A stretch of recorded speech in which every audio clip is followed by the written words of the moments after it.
Hello friends, स्वागत है आपका अपने यूट्यूब चैनल जीएस स्टडी पर। तो जैसे हम पिछली क्लास हमने कुछ करंट अफेयर्स की पढ़ी थी, उसमें हमने उत्तराखंड करंट अफेयर्स उसमें हमने पढ़ा था। लेकिन आज हम यहाँ पे जो नेशनल या इंटरनेशनल करंट अफेयर्स है उसके बारे में हम यहाँ पे पढ़ेंगे। तो यहाँ पर हम राष्ट्रीय स्तर की जो यहाँ पे करंट अफेयर्स हैं उनके बारे में हम यहाँ पे डिस्कस करेंगे। यहाँ पे राष्ट्रीय स्तर की तो पहला है इसमें, जैसे यहाँ पर है, जापान को पीछे छोड़कर भारत अभी एक विश्व में चौथी बड़ी अर्थव्यवस्था के रूप में यहाँ पे उभर के आया है। ठीक है, तो इससे पहले चौथे स्थान पे जापान था, लेकिन भारत ने जापान को पीछे छोड़कर चौथे स्थान पे भारत आ गया और पांचवें स्थान पे यहाँ पे जापान पहुंच गया। तो पहला यहाँ पे जापान को पीछे छोड़ भारत चौथी बड़ी अर्थव्यवस्था बना। तो इसमें प्रथम स्थान पे हम देखें तो प्रथम स्थान पे इसमें यूएसए है, दूसरे स्थान पे इसमें चाइना है, तीसरे पे जर्मनी है, चौथे पे भारत आ गया है यहाँ पे, और पांचवें पे यहाँ पे जापान चले गया है। ठीक है, दूसरा है यहाँ पे Bharat global gender gap index 2025 में, यहाँ पर भारत का जो स्थान अभी आया है तो वो 131 स्थान पे 131वें स्थान पे भारत यहाँ पे पहुँच गया है। तो दो स्थान पीछे खिसककर 131 वाले स्थान पे भारत यहाँ पे पहुँच गया है। ठीक है, अगला है यहाँ पे ऑपरेशन मिडनाइट हैमर। तो ये ऑपरेशन मिडनाइट जो हैमर चलाया गया, तो ये यूएसए के द्वारा जो अभी इजराइल और ईरान के मध्य जो विवाद वाली स्थिति वहाँ पे देखी होगी, तो वहाँ पर इजराइल वहाँ पर ईरान के परमाणु अस्त्रों को वहाँ पे उनको नुकसान पहुँचाना चाहता था। तो बाद में अमेरिका ने क्या किया, वहाँ पर अपना एक अभियान चलाया, ईरान के जो परमाणु क्षेत्र है उन परमाणु क्षेत्रों पर अटैक वहाँ पे अमेरिका के द्वारा किया जाता है, और उस परमाणु स्थलों पर जो ये अभियान जो होता है इसका जो नाम होता है, तो इसका नाम होता है ऑपरेशन मिडनाइट हैमर। ठीक है, तो ये चलाया जाता है ईरान के प्रमुख परमाणु स्थलों पर यूएसए द्वारा ये हमला, तो इससे संबंधित ये यहाँ पर ऑपरेशन मिडनाइट ये हो जाएगा। अगला है यहाँ पे 17वां ब्रिक्स सम्मेलन 2025। तो ये अभी हाल ही में 17वां ब्रिक्स सम्मेलन हुआ है, ब्रिक्स सम्मेलन, और ये हुआ रियो डी जेनेरो ब्राजील में। ठीक है, और ब्रिक्स की वैसे अगर हम देखें, ब्रिक्स की जो स्थापना हुई है, इसकी स्थापना होती है 2009 में, स्थापना 2009 में होती है, और उस समय इसमें 4 इसमें देश होते हैं, और बाद में 2010 में इसमें साउथ अफ्रीका को भी जोड़ा जाता है, तो 5 इसमें देश हो जाते हैं। और अभी 2024 में अगर हम देखें इसमें, तो इसमें मिस्र हो गया, इथोपिया हो गया, इथोपिया, ठीक है, उसके अलावा ईरान हो गया, उसके अलावा यूएई हो गया, संयुक्त अरब अमीरात, ये यहाँ पर 2024 में जुड़ जाते हैं। और उसके बाद 2025 में इसमें एक और नया देश 2025 में जुड़ जाता है, और वो होता है इसमें कौन सा, इंडोनेशिया। ठीक है, तो अभी अगर हम वर्तमान में देखें, यानी कि ब्रिक्स में टोटल इसमें 10 देश इसमें शामिल हो गए हैं अभी वर्तमान में। तो इसका अभी हाल ही में 17वां जो ब्रिक्स का सम्मेलन हुआ, ये ब्राजील के रियो डी जेनेरो में हुआ, प्रधानमंत्री नरेंद्र मोदी वहां पे गए थे सम्मेलन में। इसके बाद जो 18वां वाला होगा, 18वां ब्रिक्स सम्मेलन अगर हम देखें, तो 18वां ब्रिक्स सम्मेलन जो होगा वो कहां पर आयोजित होगा, 2026 में, तो ये होगा भारत में। ठीक है, तो ये भी आपको ध्यान रखना कि 2026 में जो 18वां ब्रिक्स सम्मेलन होगा तो वो भारत में होगा। ठीक है, अगला इसमें देखते हैं, समानता में भारत विश्व में चौथे स्थान पर यहाँ पे भारत का स्थान है, समानता इक्वलिटी, यानी कि यहाँ पर जो जनसंख्या और आय का जो वितरण है, तो उसमें जितनी ज्यादा उसमें कमी होगी, यानी कि इसमें समान वहां पे लोगों में समान रूप से आय का वितरण होगा। तो यानी कि उस आधार पे अगर हम देखें तो भारत विश्व में चौथे स्थान पर यहाँ पर आ गया है, भारत का जो रैंक है। तो पहले पे है स्लोवाक, दूसरे पे यहाँ पे स्लोवेनिया, तीसरे पे है बेलारूस, और चौथे पे है भारत का स्थान। तो यानी कि यहाँ पर जो आय की विषमता होती है, आपने अगर पढ़ा होगा लॉरेंज वक्र, आपने पढ़ा होगा लॉरेंज वक्र। ठीक है, तो लॉरेंज वक्र क्या करता है, ये यानी कि आय की असमानता से संबंधित है। इस प्रकार से अगर आपने पढ़ा होगा आय की असमानता से संबंधित, तो इस प्रकार से एक तरफ इसमें जनसंख्या हो जाएगी, एक तरफ जनसंख्या और दूसरी तरफ इसमें आय का जो वितरण होता है, तो अगर समान जनसंख्या में समान आय का वितरण होगा तो उस देश में उतनी क्या हो जाएगी, आय की विषमता वहां पे ये आय की समानता वहां पे देखने को मिलेगी। तो यानी कि ये 45 डिग्री का ये जो एंगल बनता है, तो ये क्या करता है, ये समानता को दर्शाता है। तो ये लॉरेंज वक्र को ही गणितीय रूप में जो समझाया था, तो वो समझाया था किसने, गिनी ने, कोरेडो गिनी है जो, कोरेडो गिनी। तो इनके द्वारा एक जो ये लॉरेंज वक्र है इसको गणितीय रूप से समझाया गया, और इसका जो मान होता है 0 से लेकर और 1 के मध्य गिनी गुणांक का मान होता है।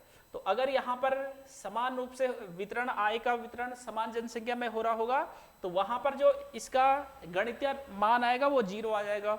तो जितना इससे दूर जाएगा, ये लॉरेंज वक्र इस प्रकार से बनता है, तो जितना ये वक्र दूर जाएगा तो उतना क्या होगी, आय की विषमता होगी, और जितना ये वक्र नजदीक इसके होगा 45 डिग्री पे, तो यानी कि आय की विषमता उतनी कम होगी।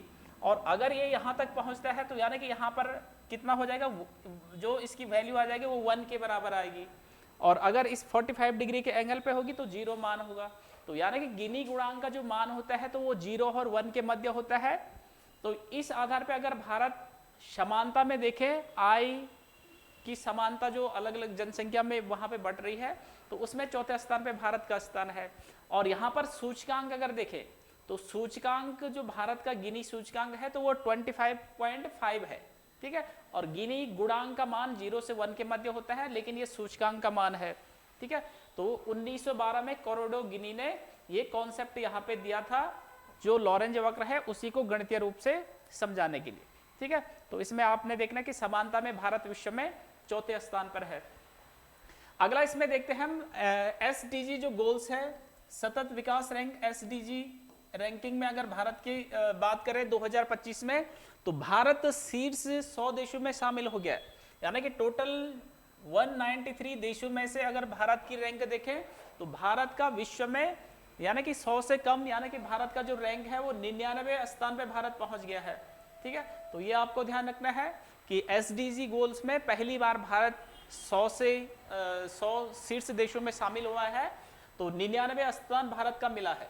जबकि पिछली वाली जो रैंकिंग थी 2024 वाली, उस रैंकिंग में भारत का जो स्थान था वो 109वां वहां पे भारत का स्थान होता है, ठीक है।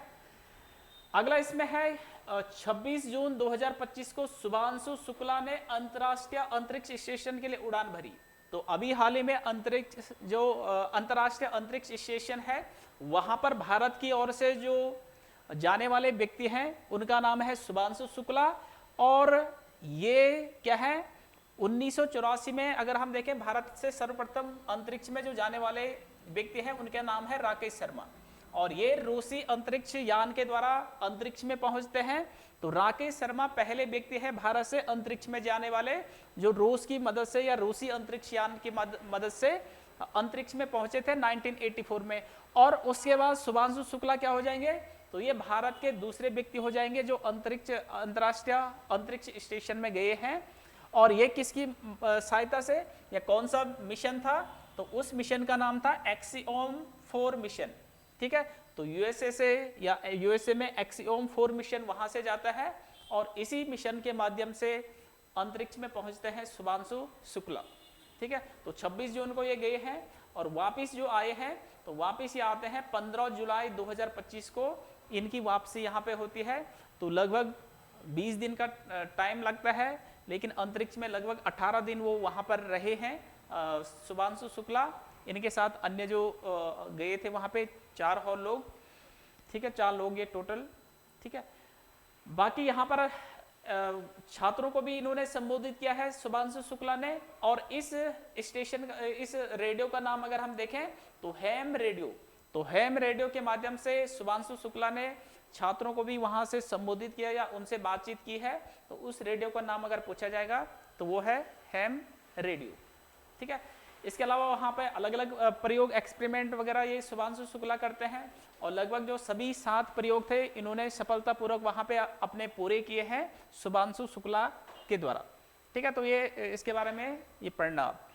इसके अलावा अगला है इसमें कोप 33 की जो मेजबानी है, यानी कि जलवायु परिवर्तन पर संयुक्त राष्ट्र फ्रेमवर्क जो कन्वेंशन है, ठीक है, कन्वेंशन।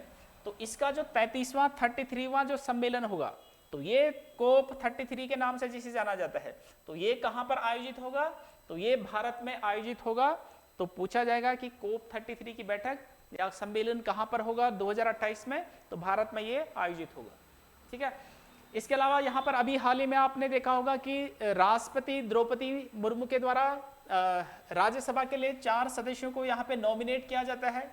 राष्ट्रपति की अगर हम बात करें तो ये टोटल 12 सदस्यों को क्या कर सकती हैं, राज्यसभा के लिए मनोनीत करती हैं।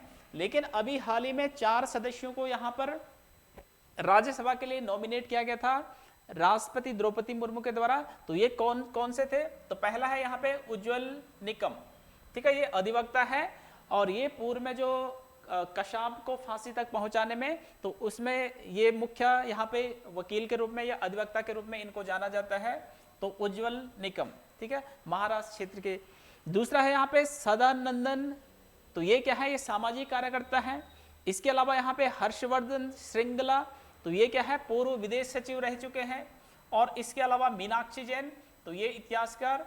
तो इन 4 लोगों को अभी हाल ही में राज्यसभा के लिए नॉमिनेट किया गया। तो अलग अलग फील्ड में एक्सपर्ट लोगों को राज्यसभा के लिए नॉमिनेट किया जाता है, साहित्य, कला, विज्ञान, समाज सेवा, इन अलग अलग फील्ड के लोगों को वहां पे नॉमिनेट किया जाता है, ठीक है।